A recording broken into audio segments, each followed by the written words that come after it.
అందరికీ నమస్కారం. ఇప్పాల రవీందర్ రెడ్డి అనే ఒక సోషల్ మీడియాలో యాక్టివిస్టు, అంతేకాకుండా వైసీపీ పార్టీకి లాయలిస్టు, సింపథైజరు, ఇలా చెప్పుకుంటూ పోతే అనేక పేర్లతో చెప్పచ్చు. అలాంటి వ్యక్తి గడిచిన 5 సంవత్సరాల్లో కానీ అంతకు ముందు కానీ అనేక సమస్యలపైన వైసీపీ తరఫున సోషల్ మీడియా వేదికగా పోరాటం చేస్తూ ఉండేవాడు. అనేక పాయింట్స్ని చంద్రబాబు నాయుడు గారు ఏదైనా పోస్ట్ పెడితే దానికి విమర్శిస్తూ, లోకేష్ గారు ఏదైనా పోస్ట్ పెడితే దాన్ని విమర్శిస్తూ, పవన్ కళ్యాణ్ గారు ఏదైనా పెడితే దాన్ని విమర్శిస్తూ, వంగలపూడి అనిత గారు ఏదైనా పోస్ట్ పెడితే దాన్ని కూడా విమర్శిస్తూ ఇలా పెడుతూ ఉండగా 17వ సంవత్సరంలో ఆయన మీద ఒకసారి ఒక కేసు పెట్టారు. ఎవరో ఈ వంగలపూడి అనిత గారు ఇలా నా మీద అబ్యూజింగ్గా లాంగ్వేజ్తో ఇలా పోస్ట్ పెట్టాడని చెప్పి రిటర్న్ ఎవిడెన్స్తో సహా ఇచ్చేటప్పటికి అరెస్ట్ చేసి కోర్టుకు పంపించారు. అప్పుడు వైసీపీ పెద్దలు కూడా ఇతనితో పార్టీ ఏ విధమైన సంబంధం లేదు అని గతంలోనే వైసీపీ ప్రభుత్వంలోని పెద్దలు తెలియపరిచారు. అంటే వైసీపీకి ఆయనకి ఎటువంటి సంబంధం లేదని తెలియపరిచారు. అయినా సరే ఈ పోస్టులు పెడతానేది అతను ఆగల పెడతానే ఉన్నాడు. ఇటీవల కాలంలో ఆయన వృత్తిరీత్యా సిస్కోలో ఒక టెక్నికల్ ఎంప్లాయీగా పనిచేస్తూ ఉన్నాడు. ఇటీవల నిన్నగాక మన జరిగిన స్కిల్ డెవలప్మెంట్ దానికి 50,000 మంది ఉద్యోగస్తులకి, అన్ఎంప్లాయీస్కి స్కిల్ డెవలప్మెంట్ ట్రైనింగ్ ఇవ్వడం కోసం సిస్కో వాళ్ళతో ఎంఓయూ కుదుర్చుకుంది ఆంధ్రప్రదేశ్ ప్రభుత్వం. ఆ ఎంఓయూ కుదుర్చుకున్న టీంలో ఈ ఇప్పాల రవీంద్రారెడ్డి కూడా వన్ ఆఫ్ ది మెంబర్గా వచ్చాడు. వచ్చి రావడంతో పాటు ఆయన అగ్రిమెంట్ కుదుర్చుకున్నారు. లోకేష్ గారికి సెకండ్ ఇచ్చారు, మాట్లాడారు, అన్నీ చేసుకున్నారు. అంతా అయిపోయింది.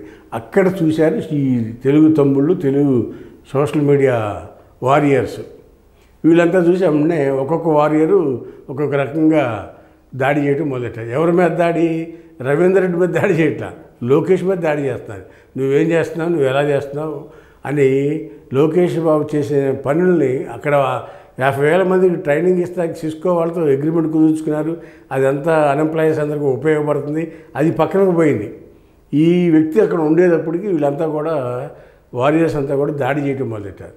దాంతో ఏం చేయాలో అర్థం కాని పరిస్థితి వచ్చి లోకేష్ బాబు ఓఎస్డి వెంటనే సిస్కోకి ఒక లెటర్ రాశారు. ఏమని?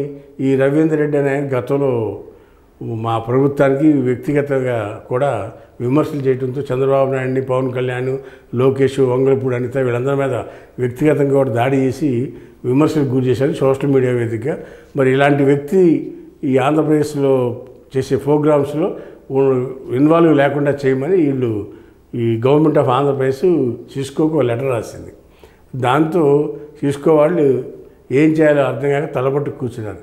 అంతేకాక ఆంధ్రప్రదేశ్ నుంచి ఆ ఉద్యోగిని పక్క టీంలో వేయాలా, లేకపోతే ఇలా సోషల్ మీడియాలో చేసే క్యారెక్టర్ అసాసినేషన్ చేసే వ్యక్తుల్ని మన టీంలో కానీ మన కంపెనీలో కానీ ఉంచుకోవాలా అనే మీమాంసలో ఉన్నారు.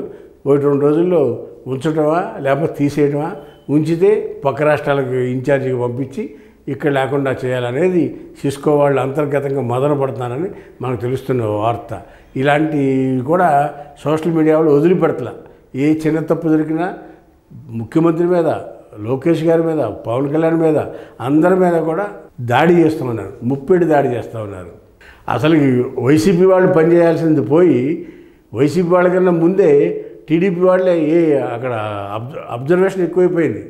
చంద్రబాబు నాయుడు ఏం చేస్తున్నాడు, లోకేష్ ఏం చేస్తున్నాడు, పవన్ కళ్యాణ్ ఏం చేస్తున్నాడు, ఎంఓఏ రాసుకున్నా ఎవరితో ఏదైనా మాట్లాడినా సరే వీళ్ళ కళ్ళు పడ్డాయంటే వీళ్ళు ఒక వారియర్స్ లాగా యుద్ధం చేస్తున్నారు. ఎవరితో? ప్రభుత్వంతో కూడా యుద్ధం చేస్తున్నారు. కాబట్టి దయచేసి ఈ సోషల్ మీడియా వాళ్ళు తప్పుని తప్పుగా చెప్పండి, ఒప్పుంటే ఒప్పులు కూడా ఒప్పుగా చెప్పండి అని మనవి చేస్తూ ఉన్నాను. హాయ్ ఫ్రెండ్స్, మా ఫ్యూచర్ టుడే ఛానల్ చూస్తున్నందుకు చాలా థ్యాంక్స్. మరిన్ని లేటెస్ట్ వీడియోస్ కోసం వెంటనే సబ్స్క్రైబ్ చేయండి. అలాగే ఈ బెల్ ని కూడా రింగ్ చేసేయండి. మా లేటెస్ట్ వీడియోస్ నోటిఫికేషన్స్ అన్నీ మీ మొబైల్లో వస్తాయి. మా వీడియోస్ మీకు నచ్చితే లైక్ చేయండి, షేర్ చేయండి, నచ్చకపోతే కామెంట్ చేయండి.